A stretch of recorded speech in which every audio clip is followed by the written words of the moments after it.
So, good morning friends. In today's lecture, I am going to explain all the basic concept in economics. So, when we think about the economics means wealth and science. So, first of all, we know what is meant by wealth and what is meant by science. So, wealth means property and science means systematic body of knowledge. All the data we had to study before some time ago. In today's lecture, I am going to explain definitions of economics. There are lots of economics. They are belong in classical, neoclassical and modern generation. So, in the classical economics, Adam Smith. So, remember, Adam Smith is the father of economics. That is the very important question. Means when we think about the father, so Adam Smith is the father of economy, and Adam Smith wrote one book. That book name is An Inquiry into the nature and causes of wealth of nation. So that book wrote by Adam Smith in 1776. So remember, An Inquiry into the Nature and Causes of Wealth of Nation. This book wrote by Adam Smith. Adam Smith is the father of economy. Then there are some key points. So first of all, we know key point. So there are first key point means laissez-faire, means that is a non-intervention of the government. Laissez-faire. So remember, means no any person interfere in that point. That is the first point. Means when we think about the laissez-faire, so there is a non-intervention. So first of all, we know what is meant by non-intervention. Means no any government interfere in that point. Such as if we think about the property, means if any person want to increase their property, that time government is not interfere in that property, because every person has a own right for free their property, for increase their property. So because of that, remember, Adam Smith said some key points. What is the first point? First point said that non-intervention of the government. Non-intervention of the government means government cannot interfere in every property. Means if I have lots of money, I have one bungalow, I have a car, if government of India want to interfere in my money, that thing is not possible. So that first point entered by Adam Smith. So first of all, who is the Adam Smith? Adam Smith is the father of economy. Which books wrote by Adam Smith? Adam Smith wrote An Inquiry into the Nature and Causes of Wealth of Nation in 1776. So remember, Adam Smith wrote some key points. Key points means valuable thing. Key points means important thing. There is the first important thing means not interfere. Means government of India, government of state government as well as central government, non-intervention of the government. Means no any government interfere in the economics. Means government of India prepare only budget, they have to provide only services, they have to provide some scheme, they have to provide some policy, but they are not interfering in everyone's property. That is the first point. Means laissez-faire, non-intervention. Second point, capital and wealth accumulation. So what is meant by capital?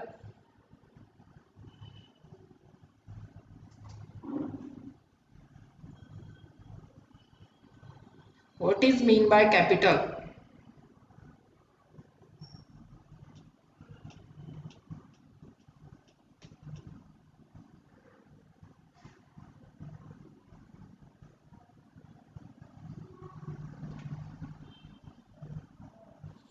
Total amount invested by the businessman into his business. Okay, and what is meant by wealth?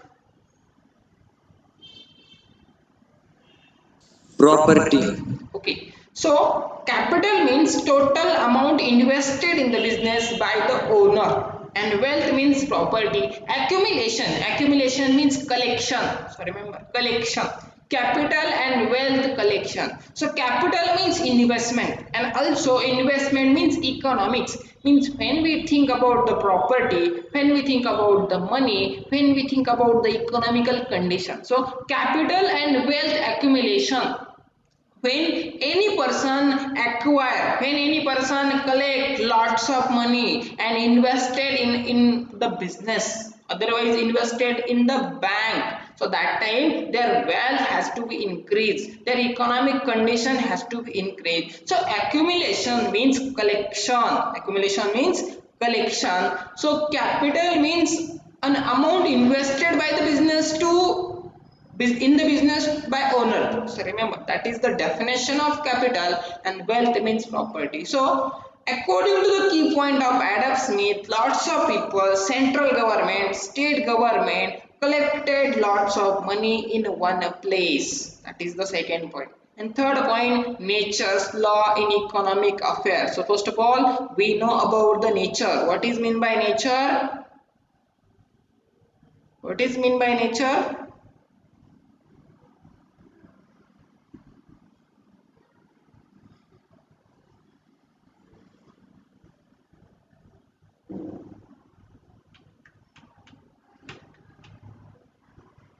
I am asking you one question. What is mean by nature? Lots of times I taught that thing in my lecture.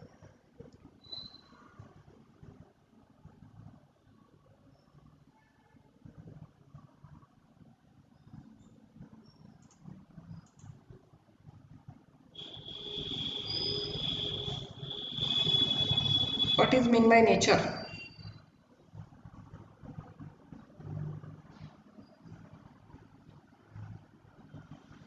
Behavior of atmosphere.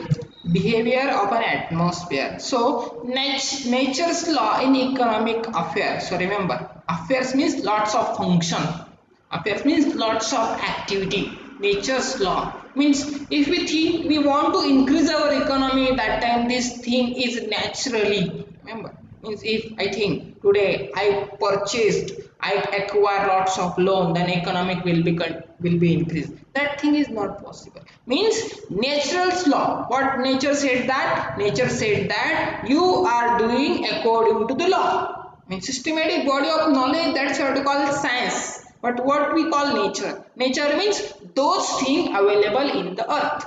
Those things available in the earth automatically, means we are doing something, then definitely automatically our wealth, our property will be increased. But if we are doing something, so that is the law of nature. Law of nature means if you enter something, then definitely something is returned, means input and output. When we enter, when we press some input, then automatically output is come. So remember, natural law in economic affairs. So affairs means lots of function.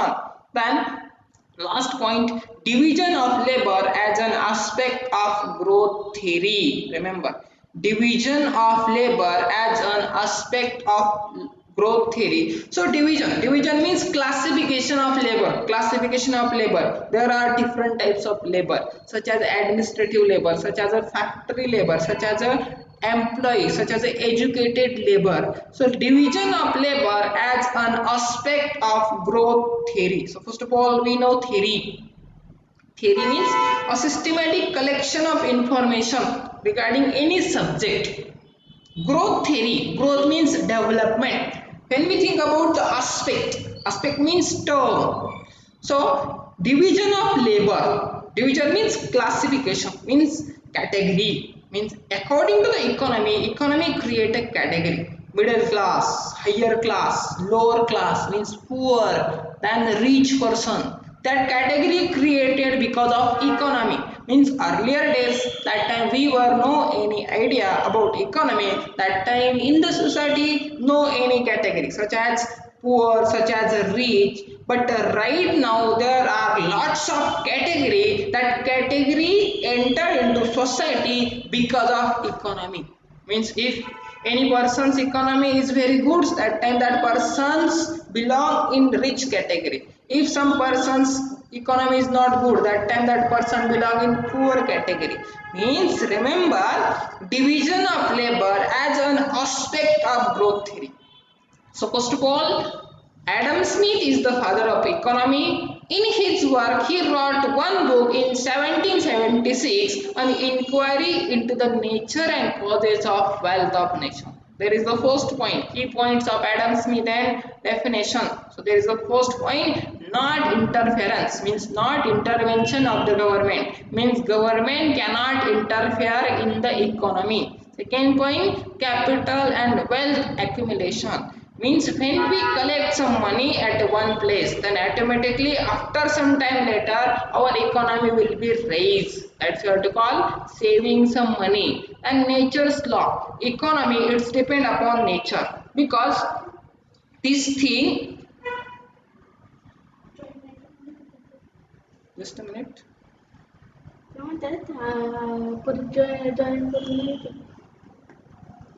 charging love.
Okay, sorry for keep waiting. So first of all, we know key points of Adam Smith's definition. So laissez-faire means not interference, means not intervention of the government. Second point, capital and wealth accumulation. Capital and wealth accumulation means we are saving some money, then we are investing that money into different types of source. That is the second point. Third point is natural law in economic affair, means economy is related to nature of the condition. Nature means behavior of atmosphere, means if we want to increase our economy, that time we think according to the nature, we never think according to our point of view. Then next point, division of labor because of economy in the society create some categories such as rich category, such as poor category, such as a middle class category. All these category created because of an economy. So when we think about the Adam Smith, so first point, remember Adam Smith is the father of economy. Second point, Adam Smith wrote one book. That book name is An Inquiry into the Nature and Causes of Wealth of Nation. Then key points of Adam Smith, there are four key points. First key points, not interference. Then second, capital and wealth accumulation. Third point, nature's law and economic affair. Then number four, division of labor as an aspect of growth. That is the key point of Adam Smith. Then next, Professor Alfred Marshall. So first of all, we know who is the father of economy. Who is the Adam Adam Smith. Smith. Adam Smith is Adam the father Smith. of economics. So Adam Smith wrote one books in 17. 76. 73. What is the name of that book?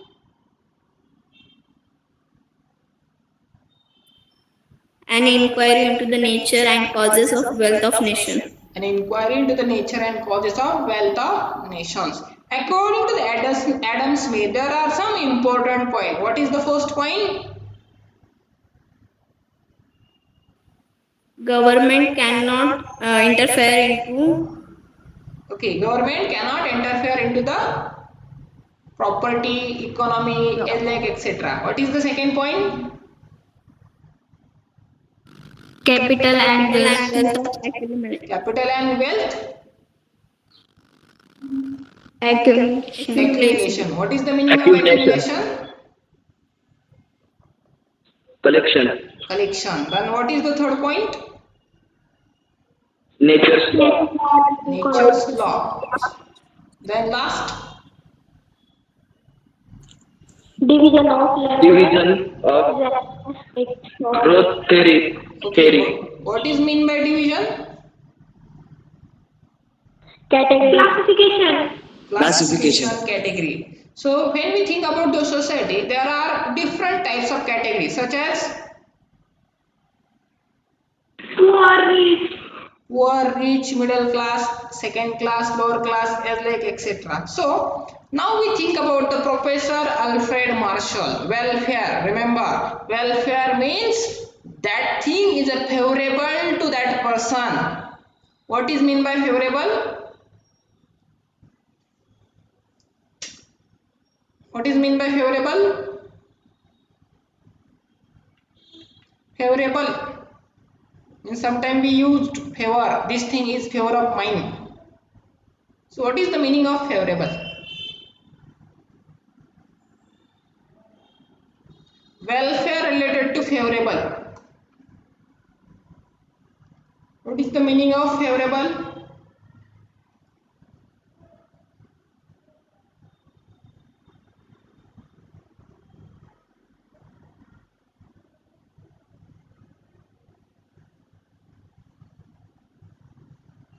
Favor, not a fever.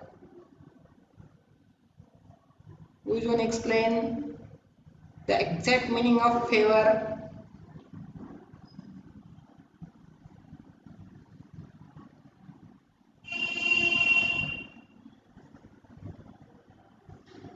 Okay. So Professor Alfred Marshall, welfare oriented definition of economics. Favorable means that thing good to that person, good to that society. Means that things is luxurious to that person. That's why we call favorable. Means important, valuable to that person. So this definition is favorable to society. So neoclassical, classical, neoclassical and modern. So neoclassical economics, Professor Alfred Marshall has given welfare oriented definition. What is the meaning of oriented?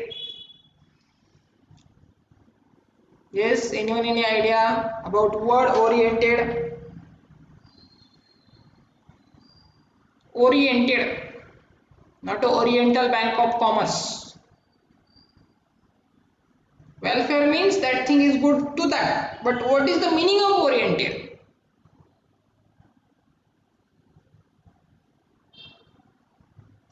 If you know welfare, if you know oriented, definitely you understand all the points.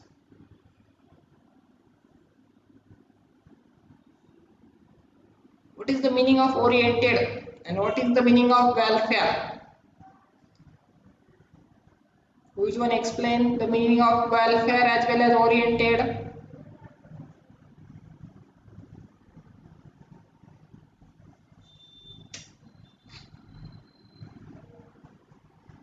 Anyone any idea? No, sir.